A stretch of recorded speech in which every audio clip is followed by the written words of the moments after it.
In 2 years, Andre Drummond went from all-star to all-outcast. Literally, nobody wanted a 27-year-old two-time all-star in his physical prime, not even injured. So what's the problem? Well, years later, he tried to pass that lesson on to a group of kids he was coaching. Fellas, I was that guy.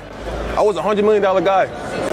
I was pouting. I was upset when I wasn't playing. And I had a bad attitude. I went from $100 million to a league minimum. It's a personal story I'm sharing with you guys right now. It is so rare for an NBA player to talk like that. Normally, dudes just like shut out the world or quit basketball if things go south. But Drummond is now a permanent bench player cheering on the player they used to hate and loving it. What changed? Well, it all happened one night in a locker room before a game. Drummond was so scared that he had to tell his coach to bench him that night, and what happened next changed his life forever. But Drummond is actually pretty used to teams not wanting him. He was so uncoordinated as a kid that a rival coach said he had trouble chewing gum and walking at the same time. They had a youth league draft in his town. Dude was picked dead last despite being taller than everyone, but he kept training and finally broke out at age 14. Drummond had a quadruple double in middle school, 27 points, 16 boards, 14 blocks, and 10 steals. Beast! But something threatened his basketball future.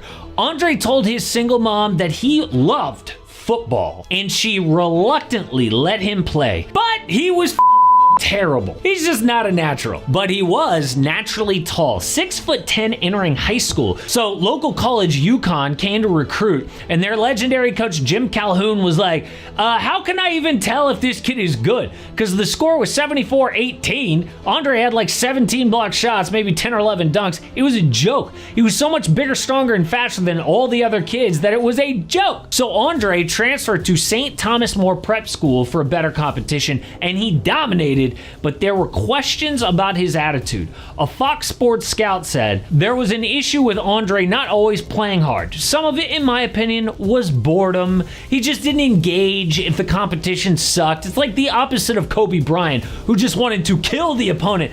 But Drummond was like, I'm bored. I'm gonna go take a nap. But still, he was ranked the #1 or #2 high school recruit in the country, which means every college is recruiting him like a million scholarship offers. No! Andre graduated early and told all the schools, he was like, yeah, I'm gonna just transfer to another high school. But then suddenly he changed his mind, and UConn was like, we don't even have any scholarships left. So kid just tweeted, yeah, it's official, I'm headed to the University of Connecticut to be a Husky this year, without telling anybody at UConn. So all the coaches see this tweet and they're all scrambling because the #1 player just committed to you. His future teammate at UConn offered to give up his scholarship, but Andre said no, and he took out loans and walked on as the #1 recruit. Now, I know what you're thinking, somebody was paying him under the table, but the NCAA thought that same thing, and they investigated him for 3 months and cleared him. But the year at UConn was terrible. Drummond had bad numbers, they got knocked out of the first round of March Madness, and still, he was projected to be a top pick in the NBA draft. But again, questions about maturity. NBA scouts asked his coach, hey, why doesn't Andre love basketball? So, Drummond fell to #9 in the draft, and the Pistons took him in 2012. And once he got to the Pistons, he asked coaches, what can I do to have a long career in the NBA? And they said, you need to perfect one skill. Be the absolute best at one thing, and I promise you, you'll always have a spot. So Andre said to himself, nobody hangs their hat on rebounding, so you know what? I'm gonna be the best rebounder to ever play. Nobody wants to go after rebound every position, but I'll do it. So this dude studied the nuances of rebounding. He checked stats for the best rebounders in the league to chase them down. Established himself as a double-double machine, one of, if not the best rebounder in the NBA by his 3rd year. But some fans started to turn on him. Yes, he was an all-star in 2016 at 22 years old, but Drummond's attitude was weird. Take this game in late 2016. The Pistons were about to clinch the playoffs for the first time since 2009. Coach Stan Van Gundy benched Andre for free throw issues, but watch him here. Okay, the rest of the team is cheering on their teammates. Drummond just sulking by himself on the bench. The greatest moment for your franchise in years, and all you can think about is yourself? But hey, a 23-year-old all-star, Pistons made him the highest paid player in team history. 5 years, $127 million max contract. And dude put up big numbers, played defense, but the Pistons sucked. In Drummond's time there, they made the playoffs 2 times, and got swept in the first round in both seasons. And Drummond just continued his bad attitude. I mean, in the 2019 playoffs, fans booed him at home, and the announcers called out his soft game. Like, who plays like this when you're down 0-2 in the playoffs with the season on the line? He even admitted later he would miss shots on purpose to pad his rebounding stats. And once he got that max contract, he thought to himself, that's it, my job is done here. So the Pistons traded Drummond in 2019, and after the Cavs put him on the trade market, nobody was interested.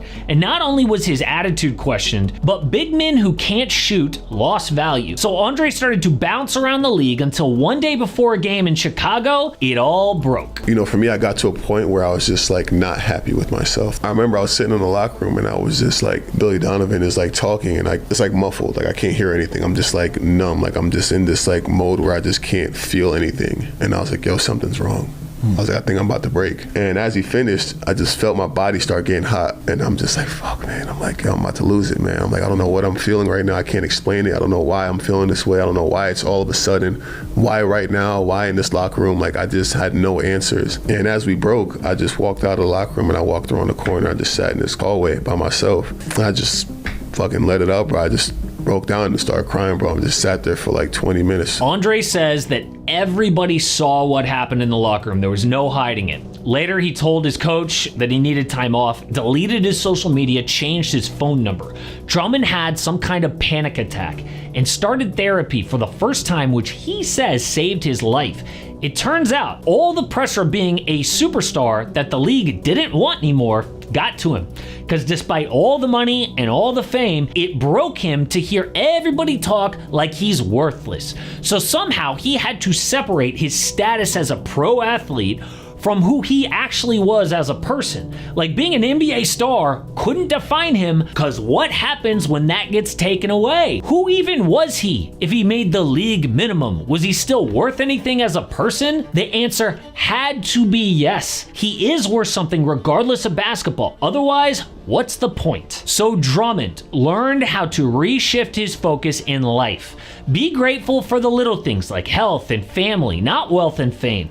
He started finding joy in just playing the game again, which is why when the Sixers wanted to sign him, and everybody said, no way is that gonna work. Him and Joel Embiid have beef for years. It did work because Drummond was now just happy to be on the court, be Joel's backup. It didn't matter anymore. His self-worth now wasn't tied up in how many minutes he played or how much money he made. What is awesome about this story is we almost never get to see pro athletes grow up like this while they're still playing the game. They usually get humbled years after playing and talk about it when they're old, or they just never grow up at all. But Andre Drummond has learned a lot, and now he's trying to pass that on to other players while he is still finishing his own career. But full disclosure, I am on vacation right now. I am in Greece. Hopefully Giannis, speaking of Greece, gets traded before I leave. But it's why I'm doing like random feature stories like this, okay? And I used to do them all the time. Like, how about what happened to Hassan Whiteside? Another big man who learned a lot about maturity late in his career. Check it out.